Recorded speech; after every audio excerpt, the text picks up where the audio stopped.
All right, let's talk about the biggest lie ever sold about marriage and divorce. That when it ends, it's the man who quit. He's the one who gave up. He's the one who walked out on his family. Meanwhile, the numbers say the exact opposite. The fact is, 4 out of 5 divorces aren't filed by men. They're filed by women. That's 80%. Yet somehow, he's always the one who's branded as the failure. He's the one that culture points at and says he couldn't make it work. Today, I want to discuss that and break it down a bit more. So grab a cup of coffee or a beer, and let's talk about who really doesn't believe in commitment.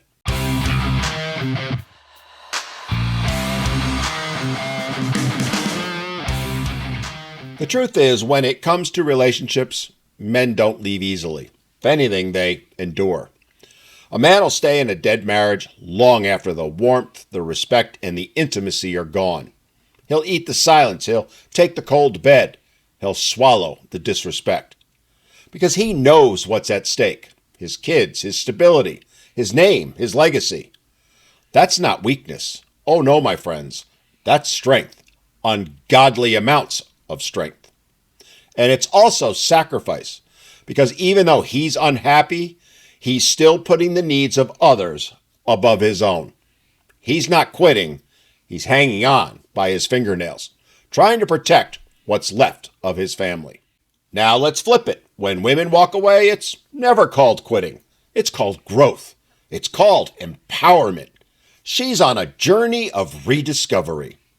She says, I'm not happy, or I've outgrown him. I deserve better. And the world cheers. The therapist nods. And the internet applauds. But nobody stops to ask, what happened to you for better or worse? Since when did I'm bored become grounds for destroying a family? Since when did finding yourself mean blowing up the people who loved you most and who you claimed to have loved at one time? And here's the kicker, the one every man knows and most women will never admit to. There's a very real reason why women file first. Because the system rewards her richly for doing so. The system rewards the woman for not keeping her commitment. Marriage is the only contract, the only one that can be broken by one party unilaterally, and then that very same party reap all the benefits for doing so. That is, of course, assuming the party doing the breaking is the woman. Custody leans her way. Child support flows her way. Property division tilts in her favor. Divorce isn't just emotional, it's financial. And when you pay people to leave, when you incentivize them to, of course more people are going to leave. It's not bitterness, it's just math. And the statistics wholeheartedly back it up. When no-fault divorce coupled with family court reform and the introduction of the child support system happened, so did the skyrocketing divorce rate. And as has been seen in Kentucky recently, when some of those reforms and changes were rolled back, the divorce rate plummeted like a meteor through the atmosphere. Women know it. Men know it too. And that's why so many men stay miserable. Because they know the second they leave, they're going to lose everything. And sadly, even when he didn't file, even when he fought tooth and nail to save the marriage, he's still going to get branded the quitter. All you have to do is go on social media and see all the videos that women make trashing their ex, saying he didn't do enough. And people cheer them on for doing so. But what these women never make videos about, never admit to, and are never held accountable to is their role in the failure of the marriage. No, literally every single time, the woman's applauded and the husband is disparaged. And no one thinks to question, what did she do or not do?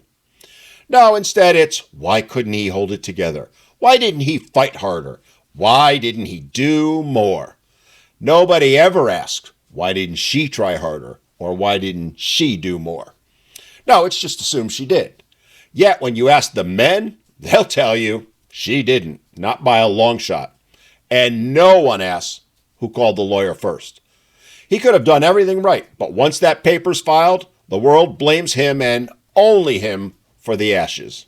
Because in today's storybook, today's narrative, the man is always the villain, never the victim. And let's not forget about the ones who are really paying the price, the children. Because while dads will stick it out and live in misery for years in order to save their kids from any issues, moms will put themselves and their happiness first and foremost every single time. Who cares if it hurts the kids? Who cares if it sets them back for life? What matters is her happiness and only her happiness. And while the adults are arguing about who quit, the kids are packing their backpacks. Now it's 2 homes, 2 holidays, 2 different sets of rules. They lose the safety of one home, their family, their identity. And for what? Mom's personal growth? The kids don't care about who filed first. They just want their parents under one roof again. But alas, that roof is gone. And the 20% of the time when it is the men who do file, it's often because they have no choice.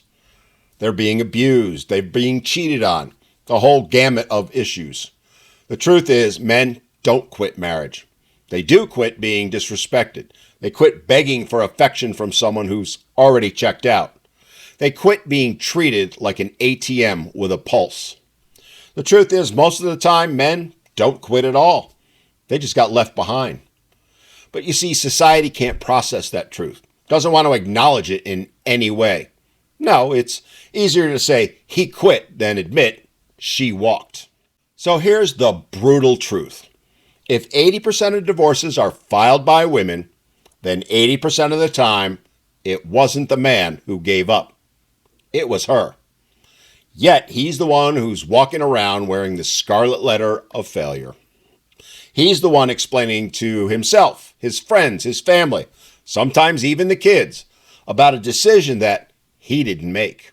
We need to stop letting culture rewrite that story. Stop letting culture blame men for a war they didn't start. She filed. She walked. She's the one who quit. All right, if this hit home for you, please do me a favor and share it. And drop your comments below because I am interested to hear your side of the story. And men do deserve to have their side of the story heard. All right, as always, this is Dan, reminding you to stay strong, take care of yourself, and never stop speaking up because men need to be heard.